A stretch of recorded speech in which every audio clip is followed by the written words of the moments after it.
Hello, 5th standard. Today we have to learn from EVS 1, lesson number 7. Let us solve our own problems. In this lesson, we are going to see that how the problems are solved, their rules and their ways. First of all, one activity is given to you, and that is, can you tell? If you know, तुमको बताने का है. What problems can you identify from the following picture? Now pictures are given here and you have to identify them. What are these problems? Now first of all, one girl is complaining something now. So what is that complaint? My area gets water only thrice a week. उसका complaint क्या है कि उसका area में एक week में 3 बार ही पानी आता है. सो दूसरे का कंप्लेंट सुनो अभी. The boy is walking on the along side the road and you can see that there is a pile of garbage scattered everywhere, correct? And it's stinking. That's why that boy covered his mouth and nose, so that to stop the smell, bad smell. See here what that boy's complaint is.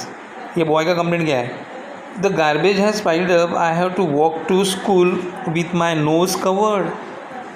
So उसका complaint है कि देखो कि garbage इतना फैला हुआ है, इसमें से कितने दुर्गंध आ रही है और मुझे मेरा नाक और मुंह कवर करके स्कूल जाना पड़ता है. Another problem that girl is not actually riding a bicycle. And what's the problem now? See, I feel like riding my bicycle to school every day but there is no bicycle track. So what's the problem now? वो बोलती है कि मैं every day school जाती हूँ cycle पर, लेकिन यहाँ पे तो साइकिल के लिए अलग ट्रैक बना ही नहीं है. यानी ये डेंजरस है इनफैक्ट, इतने भीड़ में साइकिल चलाना, इतने ट्रैफिक है पूरा रोड पर. ये उसका कंप्लेंट है. The next complaint, that boy's complaint, my father has to visit the taluka place every day for some dispute over the land. उसका कंप्लेंट है कि उसके फादर को तालुका के प्लेस पे जाना पड़ता है एवरी डे. और रीज़न कौन सा है कि उसका ज़मीन के बारे में कुछ झगड़ा चल रहा है और उसके लिए उसका केस कोर्ट में है और उसको सॉल्व करने के लिए उसके फादर एवरीडे वहाँ जाते हैं. So these are the complaints now. So issues in civic life. अब ये जो सिविक लाइफ है, हमारी जो पब्लिक लाइफ है, तो उसमें जो इश्यूज़ होते हैं, प्रॉब्लम्स होते हैं, वो हमको इसमें देखने का है. So we encounter many problems in our civic life, and these problems, will you stop talking?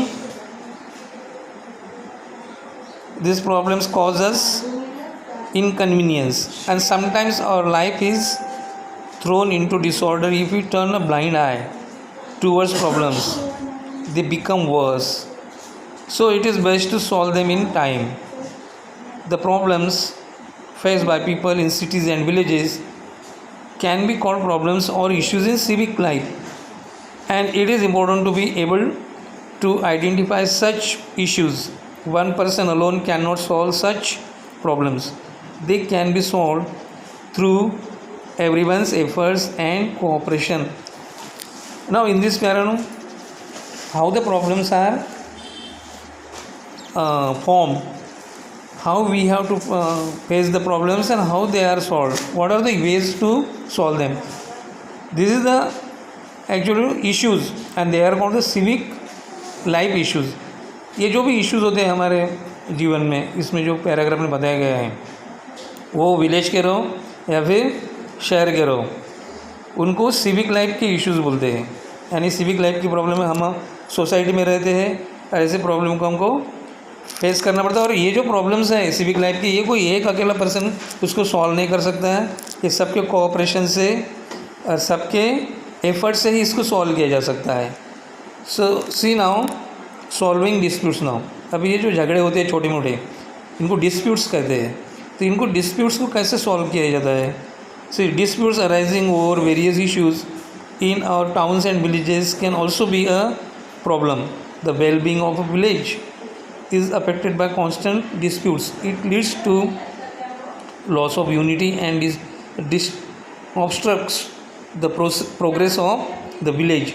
If the disputes are not serious, they can be solved locally by speaking to the parties involved. And however, if the dispute is not solved in this way, it has to be taken to the appropriate bodies or the courts. Now see, where are these disputes seen? ये disputes कहाँ होते हैं ज़्यादातर? इसके लिए अलग अलग issues होते हैं, डिफरेंट उसके लिए प्रॉब्लम्स होते हैं, जिसके कारण ये डिस्प्यूट्स होते हैं. ये टाउन्स एंड विलेजेस में हो जाते हैं. लेकिन अभी जो वेलबींग है विलेज का, यानी जो हम विलेज को प्रोग्रेस करना चाहते हैं, उसके ब्यूटीफुल बनाना चाहते हैं, क्लीनलीनेस का प्रॉब्लम है, हेल्थ का प्रॉब्लम है, या वाटर का प्रॉब्लम है, या और भी बहुत से प्रॉब्लम्स है, इसको सॉल्व करना है हमको. करेक्ट. तो इसके लिए सबका कोऑपरेशन बहुत ज़रूरी है. अगर ये डिस्प्यूट्स होते रहेंगे तो उस विलेज की या फिर टाउन की प्रोग्रेस होगी नहीं, क्योंकि सारा समय टाइम इसमें ही वेस्ट होगा और वो काम कुछ भी होगा नहीं. अगर समझो ये डिस्प्यूट्स बहुत ही ज़्यादा सीरियस है इन केस, तो उनको क्या करते हैं, ज़्यादा सीरियस नहीं है तो वो लोकली छोड़, यानी सब मिलकर उसको सॉल्व कर देते हैं. लेकिन ज़्यादा ही सीरियस हो गए तो ये दोनों भी क्या आ जाते हैं, फिर जो बॉडीज़ के पास में लेके जाते हैं, जो मैजिस्ट्रेट जिसको बोलते हैं ना, उनके पास में लेके जाते हैं इसको, और इसको सॉल्व किया जाता है. Now see here, do you no, अभी ये तुमको मालूम है क्या, since 2007 the Mahatma Gandhi dispute free village mission is being implemented in our state. The aim of this scheme is that villages should be able to solve their own disputes through peaceful discussions, and this method of solving disputes increases harmony in the village. Villages which have solved their disputes by using this method also get a peace award. In cities, mohalla committees help to solve disputes.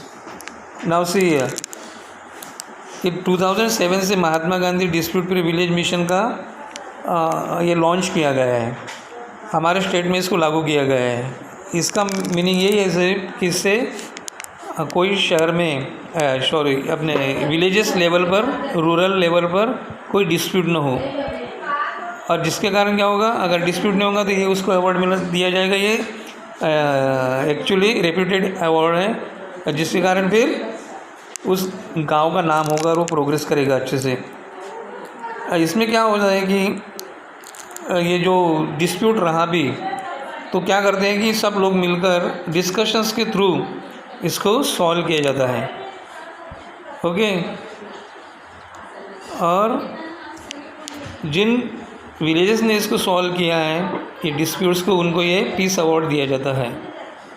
और cities में दूसरा system है, उसमें मोहल्ला committees का help लिया जाता है. मोहल्ला कमेटी फॉर्म की जाती है और ये डिस्प्यूट मोहल्ला कमेटी के लेवल पर छोड़ा जाता है.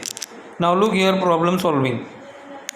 अब प्रॉब्लम कैसे सॉल्व किया जाता है. Have you heard about these attempts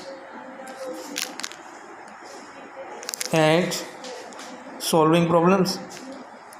अभी तुम लोगों ने ये इस तरह के प्रॉब्लम सॉल्विंग का कभी सुना है क्या, जो कुछ बताया जा रहा है अभी नीचे? हिवरे बाज़ार. हिवरे बाज़ार अभी जो एक गांव का नाम है.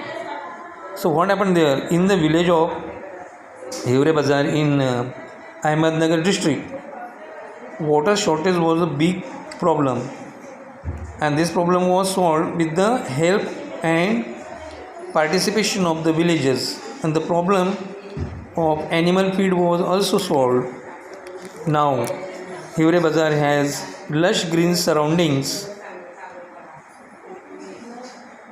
See now here, up to here now we are going to see that there was a problem in the Hivre Bazaar, one of the villages in India.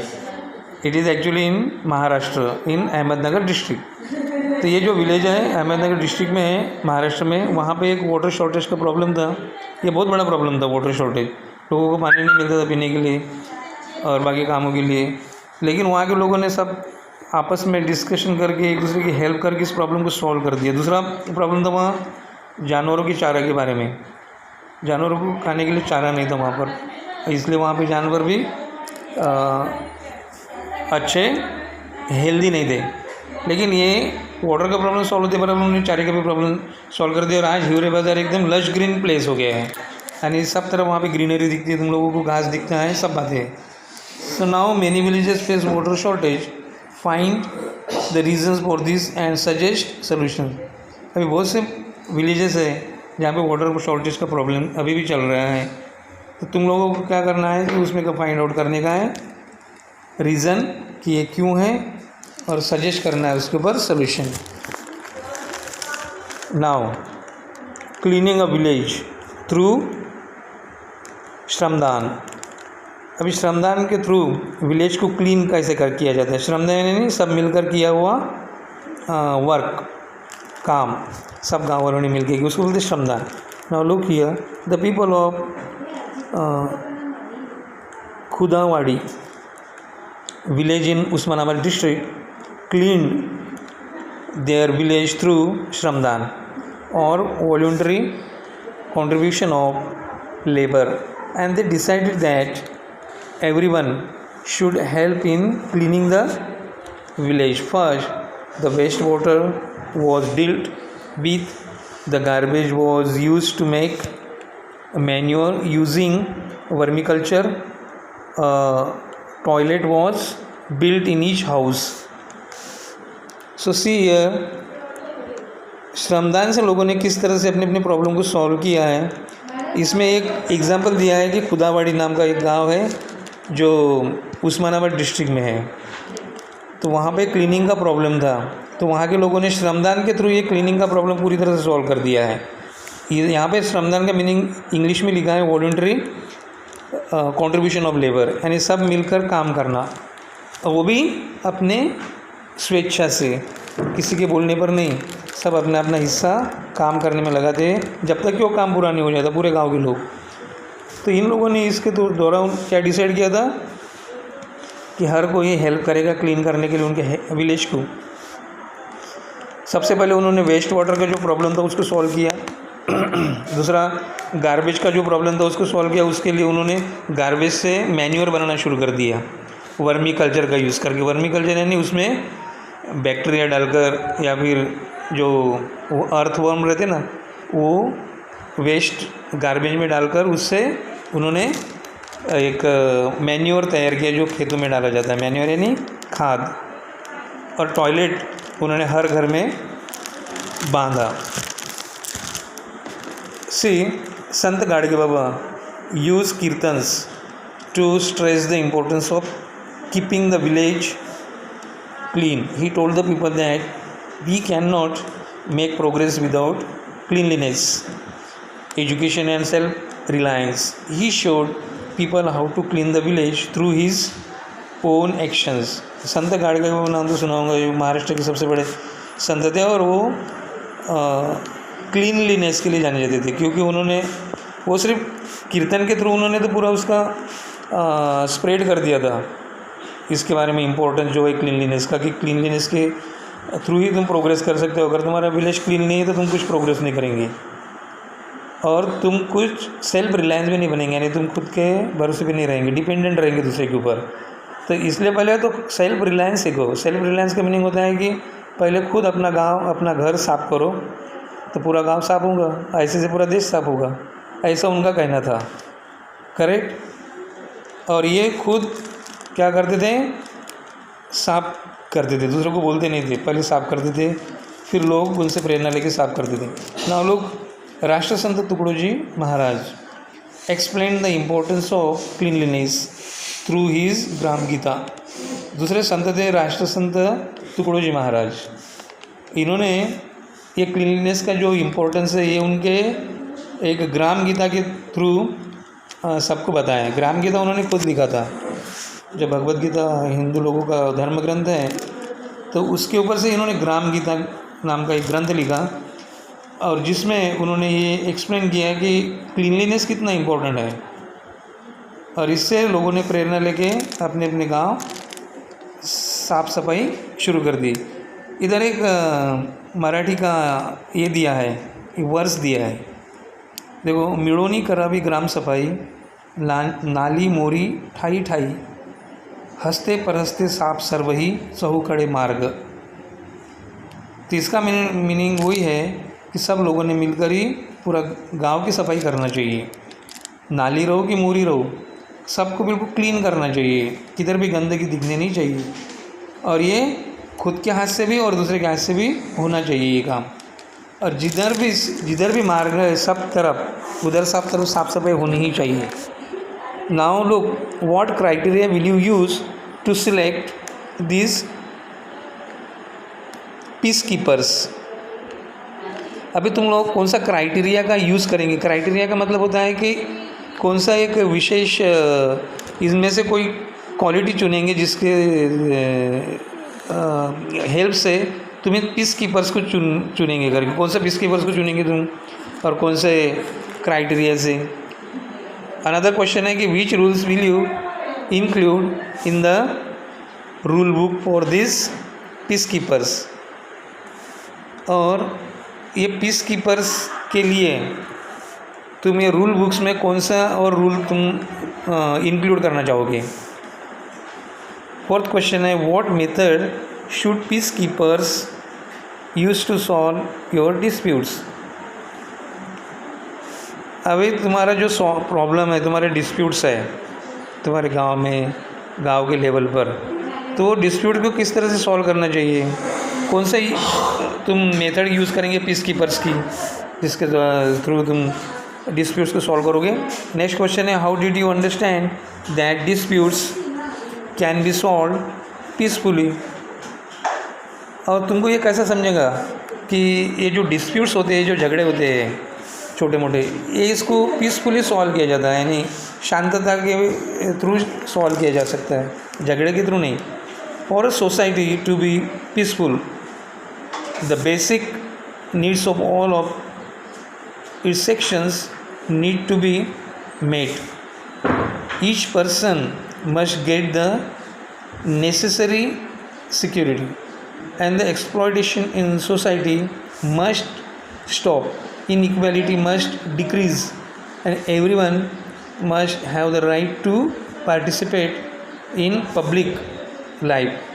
By learning the importance of peace and by using peaceful methods we can create a peaceful environment in our family, school and community. फिर society के लिए क्या है, अगर वो peaceful होना है, society को अगर पीसफुल होना चाहिए तो उसके लिए क्या है, बेसिक रूल है उसका कि जितने भी सेक्शंस है सोसाइटी में, यानी जितने भी तरह के लोग हैं, जितने वो कोई भी कास्ट के हो या कोई भी रिलीजन के रहो, सब में एक ही होना चाहिए, सब ने एक दूसरे का साथ देना चाहिए, सबकी हेल्प करना चाहिए। डिस्क्रिमिनेशन जो है कास्ट लेवल पर या फिर रिलीजन लेवल पर, ये तो सबसे पहले स्टॉप होना चाहिए। सब लोगों को, हर एक को सोसाइटी के उस में पार्टिसिपेट करने का हक होना चाहिए ऐसे मिशन में, जो हमको हमारे गांव को या हमारे शहर को प्रोग्रेस दिला सकती है। और हमको क्या करना है कि इसका पीसफुल मेथड से ही हर प्रॉब्लम को सॉल्व भी करना चाहिए। और इस तरह से हम पीसफुल एनवायरनमेंट को हमारे देश में या हमारे फैमिली में, हमारे सोसाइटी में, कम्युनिटी में ये और स्कूल में तक कर सकते हैं, स्थापित कर सकते हैं। Now look here, do you know, क्या है तुम्हें पता है, in order for peace to spread worldwide and for nations to be able to strive for the development of their people, 21st September has been designated by the UN as International Peace Day. And on this day in New York, where the United Nations have their headquarters, a bell is rung at 10 o'clock in the morning, and this is followed by a few moments of silence. This bell has been made from coins given by people from around 60 nations. So if you would like to know more about this, visit the following website. And the website is http://www.internationaldayofpeace.org. So what is that now here? See, अभी ये जो piece का message सब तरफ फैलने के लिए क्या किया गया है, पूरी दुनिया में फैलने के लिए ये यूनाइटेड नेशंस ने यानी यूएन ने एक 21 सितंबर का डे रखा है, ये पीस डे करके, इंटरनेशनल पीस डे करके इसको सेलिब्रेट किया जाता है होल वर्ल्ड में। और न्यूयॉर्क में इसका जो हेडक्वार्टर है यूनाइटेड नेशंस का, वहाँ पे एक बेल है जो कॉइन से बनी है, जो 60 कंट्रीज़ के लोगों ने यानी 60 देशों के लोगों ने एक कॉइन्स उनको दिए हैं, और जिसके कारण वो बेल बनाई गई है। और ये बेल को बजाया जाता है और 10 बजे मॉर्निंग में बजाया जाता है, और इसके बाद में कुछ सेकेंड का साइलेंस रखा जाता है। तो एक इसका पीस डे का मीनिंग ये है कि सब वर्ल्ड में पीसफुल एनवायरनमेंट हो और पीस हो, राइट। अगर तुमको ये इसके बारे में ज़्यादा जानना है तो ये जो वेबसाइट है इसको तुम गूगल पे ट्राई कर सकते हो, इसका एड्रेस दिया गया है। So this is enough for today. So my homework is you have to write the notes correct, like this note I am showing you, this note in this color, okay, and this note in this color, okay, about the peace day. You have to write 2 notes and send it on my number. That's it.